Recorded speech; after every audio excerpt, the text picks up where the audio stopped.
Hi everyone. आज इस video lecture में ना एक छोटा सा बट बहुत ही इंपॉर्टेंट कॉन्सेप्ट डिस्कस करेंगे। Summation t dot we zero, summation t dot A zero. I suggest अगर आपको इनके बारे में नहीं पता तो पहले आप ये वीडियो देख लो कंस्ट्रेंट मोशन में, जहां पे हम ये पढ़ते हैं कि कब हम इस इक्वेशन को यूज कर सकते हैं, कब इसको। कई बच्चे क्या करते हैं, स्ट्रेट अवे इस इक्वेशन को यूज करते हैं बिना कुछ चीजों को सोचे समझे। तो लेट अस डिस्कस इसमें और इसमें फर्क क्या है। इस क्वेश्चन के थ्रू समझने की कोशिश करते हैं, जहां पर ये दो ब्लॉक्स हैं। M2 को हम F4 से पुल कर रहे हैं और हमें ठीक इस वक्त जब ये एंगल थीटा है, हमें M1 और M2 का एक्सेलरेशन ढूंढना है। ध्यान से समझना इस बात को। जैसे जैसे ये ब्लॉक आगे जाएगा ये एंगल चेंज होगा, ये एंगल ग्रेजुअली इंक्रीज हो रहा है। तो स्पेशली इन दो केसेस में फर्क तभी आता है जब ऑब्जेक्ट के मोशन, जैसे यहां पर M1 का मोशन इस डायरेक्शन में है, जब ऑब्जेक्ट के मोशन और स्ट्रिंग के बीच का एंगल वेरिएबल हो। जैसे एंगल वेरिएबल नहीं है, जैसे सिंपली ये सिचुएशन है स्टैंडर्ड कि ये हमारे सामने पुली है, इधर एक ब्लॉक है, इधर एक ब्लॉक है, या और भी कोई और भी मैं पुली वगैरह लगा दूं। यहाँ पे क्या है, ब्लॉक के मोशन का डायरेक्शन और टेंशन का डायरेक्शन, ब्लॉक के मोशन का डायरेक्शन और टेंशन का डायरेक्शन, एंगल चेंज नहीं हो रहा। यहाँ पे angle is always zero tension और मोशन के बीच, यहाँ पे एंगल इज ऑलवेज 180। ये एंगल चेंज नहीं हो रहा विद टाइम, बट वो एंगल चेंज हो रहा है। तो अगर तो एंगल चेंज नहीं हो रहा तो इस केस में आप ये रिलेशन और ये रिलेशन दोनों यूज कर सकते हो। Listen again very carefully. अगर एंगल चेंज नहीं हो रहा किसके किसके बीच, ब्लॉक के मोशन और स्ट्रिंग की लेंथ, स्ट्रिंग का जो ओरिएंटेशन है, अगर एंगल नहीं चेंज हो रहा यूज दिस वन और दिस वन दोनों चलेंगे। एंगल चेंज हो रहा है तब क्या, लेट अस सी दिस। तो इस केस में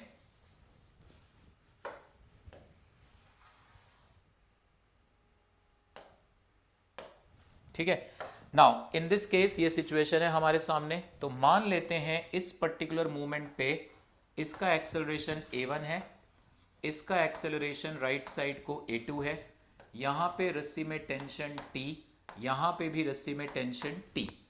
इस T का ये जो हॉरिजॉन्टल कंपोनेंट है T cos थीटा, ये इसको आगे चलाएगा, T sin थीटा और नॉर्मल फोर्स मिलके वेट को बैलेंस। तो जो फंडामेंटल इक्वेशन बनेगी उस ब्लॉक M2 के लिए वो बनेगी F minus this T that is equal to M2 A2, ये एक इक्वेशन बनेगी।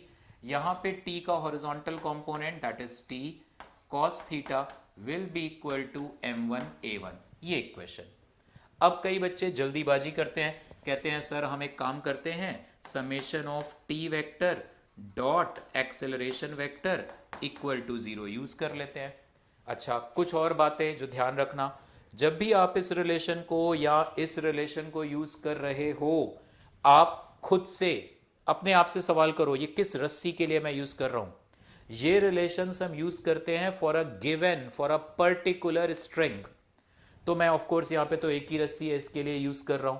तो यहाँ पे मैंने देखा टेंशन और एक्सेलरेशन के बीच एंगल 180 डिग्री है, तो मैंने क्या लिखा, minus T A2 into cos 180 degree की वजह से माइनस आ गया। यहाँ पे देखा टेंशन और एक्सेलरेशन के बीच एंगल थीटा है, so plus T A1 cos theta, इसको मैंने लिख दिया equal to zero.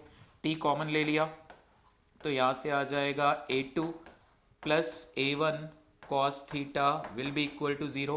Tension zero है नहीं, sorry minus A2, tension zero है नहीं, तो इसका मतलब ये टर्म जीरो होगा। तो इसका मतलब we get A1 cos theta will be equal to A2। Now क्या ये रिलेशन सही है, लेट अस चेक दैट। ठीक है, देखते हैं कब ये सही है और कब ये रिलेशन सही नहीं है। फंडामेंटली चलते हैं।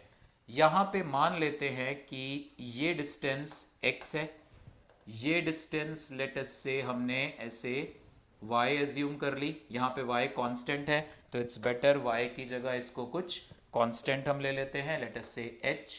और ये डिस्टेंस मैंने मान ली z, और ये डिस्टेंस मैंने मान ली z1। ठीक है, इधर ये रस्सी की लेंथ z और ये z1। नाउ इस रस्सी की लेंथ पूरी कांस्टेंट है, that is the fundamental condition. तो z प्लस z1 इसकी वैल्यू कांस्टेंट है l, डिफ्रेंशिएट करो इसको तो क्या हमें मिलेगा, dz upon dt plus D by D T of Z1 that is equal to 0 आएगा। D Z upon D T की वैल्यू यहां से हमारे पास क्या आ जाएगी, this D Z upon D T that is minus of D Z one by D T, और D Z one by d T मुझे इस ब्लॉक की वेलोसिटी देगा v2। Okay, d by d T of z1 मुझे इस block की velocity देगा, तो ये वेलोसिटी मैंने लिख दी माइनस ऑफ v2। ठीक है, माइनस साइन का ध्यान रखना, यहां पे माइनस साइन बता क्या रहा है कि जो dz बाई डी टी है वो टाइम के साथ घट रहा है, ऑफ कोर्स घट रहा है क्योंकि ये z तो टाइम के साथ कम होता जाएगा ना, रस्सी की लेंथ छोटी होती जाएगी, तो minus sign is indicating that only. Clear, तो ये तो एक रिलेशन आ गया हमारे सामने। नाउ नेक्स्ट एक काम करते हैं, x square plus y square equal to z square, ये रिलेशन यूज करते हैं। So what we will get, we get this x square plus y square equal to z square. इसको जरा डिफ्रेंशिएट करें तो what we will get, 2x dx by d t plus 2y dy by d T that is equal to 2z dz by d t. ठीक है, y तो constant था, in fact y को हमने शायद h लिख दिया था, तो y की वैल्यू तो h है, वो तो कांस्टेंट है, तो उसको तो जीरो कर देंगे। सो ये वाला टर्म तो बेटे जीरो हो गया, इसको तो छोड़ दो, 2 और 2 भी कैंसिल, तो आ गया x। And now what is dx by d T, dx by d T देखना इधर बेटे, ये x है, और जब ये ब्लॉक आगे चलेगा तो फिर ये ब्लॉक मान लो आगे आ रहा है विद वेलोसिटी v1, तो ये वेलोसिटी मैंने v1 ली, तो dx बाई डी टी को मैं माइनस v1, ये प्लस माइनस ध्यान रखा करो, कुछ बच्चे कंफ्यूज होते हैं, x टाइम के साथ कम हो रहा है, तो इसलिए dx बाई डी टी को मैं माइनस v1 लिखूंगा। सो यहां पे हमारे सामने ये रिलेशन आ गया, this relation is x, dx by d T की जगह हमने लिख दिया v1 that is equal to 2 cancel हो चुका था z, और dz बाई डी टी की वैल्यू थी minus v2, this is minus v1। तो यहां से हमारे पास आ गई this value x into v1, या फिर I can write this x by z, minus minus तो कैंसिल हो जाएगा, x upon z times v1 is equal to v2। x upon z is cos theta, आप देखो डायग्राम में cos theta is equal to x upon z है, तो उसकी value अगर मैं सब्सटीट्यूट करूं तो ये आ जाएगा हमारे पास v1 cos theta is equal to v2, ये रिलेशन आया जो हमें summation of tension vector dot velocity vector equal to 0 करके भी मिलेगा। ठीक है, वहां से कैसे मिला था ये रिलेशन, वैसे हम समेशन टी डॉट ए में यूज कर चुके हैं। ठीक है, इसकी वेलोसिटी v1 इधर, टेंशन इधर, तो व्हाट वी कैन राइट, यहां पे आप लिख दोगे t into v1 cos theta, और यहां पे टेंशन लेफ्ट को, वेलोसिटी राइट को, so minus t v2 is equal to 0। यहां से t को कॉमन लेके and you can say that कि v1 cos थीटा की वैल्यू v2 के बराबर आएगी, भाई टेंशन तो 0 है नहीं, तो v1 cos theta equal to v2 relation सही है। ठीक है, बट हमें देखना है a1 cos theta equal to a2 relation सही है या नहीं है तो कब। ठीक है, सो ये तो सही है, तो इसलिए अगर रस्सी की लेंथ और ब्लॉक के मोशन के बीच का एंगल अगर बदल भी रहा है, समेशन टी डॉट वी तो इस केस में वैलिड आ रहा है।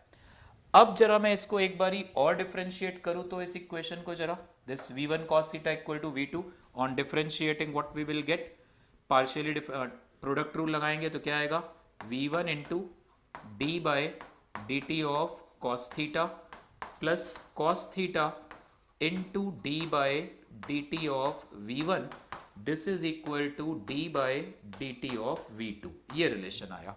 ठीक है, नाउ यहां से ये टर्म है जो प्रॉब्लम क्रिएट करेगा, क्योंकि यहां पर थीटा कांस्टेंट है नहीं, तो ये टर्म 0 है नहीं, तो ये टर्म को मैं अभी एज इट इज छोड़ रहा हूं, v1 into d by D T of cos theta plus d by d T of v1 को a1 लिख देंगे हम, तो ये कितना आ जाएगा cos थीटा इंटू a1, और D by d T of v2 क्या आ जाएगा a2। तो देखो अगर ये टर्म ना होता तो a1 cos theta equal to a2, यानी वो ऊपर वाला रिलेशन हमारे पास जो समेशन t डॉट a से आया था हमारे पास, वो रिलेशन वैलिड होता। लेकिन इस केस में the problem is created by this term, तो इसलिए प्लीज ध्यान रखना, जब भी रस्सी की लेंथ और ब्लॉक के मोशन के बीच का angle, I am repeating it, रस्सी की लेंथ और ब्लॉक के मोशन के बीच का एंगल अगर बदल रहा है, आप समेशन टी डॉट ए को यूज करने से पहले देख लो। क्वेश्चन में लिखा था, अगर मान लो इसी क्वेश्चन में लिखा होता कि these blocks were at rest and now I have applied a force F, अब बताओ क्या बोला मैंने, इस block they were at rest, M1 M2 दोनों ब्लॉक रेस्ट पे और अब मैंने फोर्स लगाया, यानी V1 वॉज 0।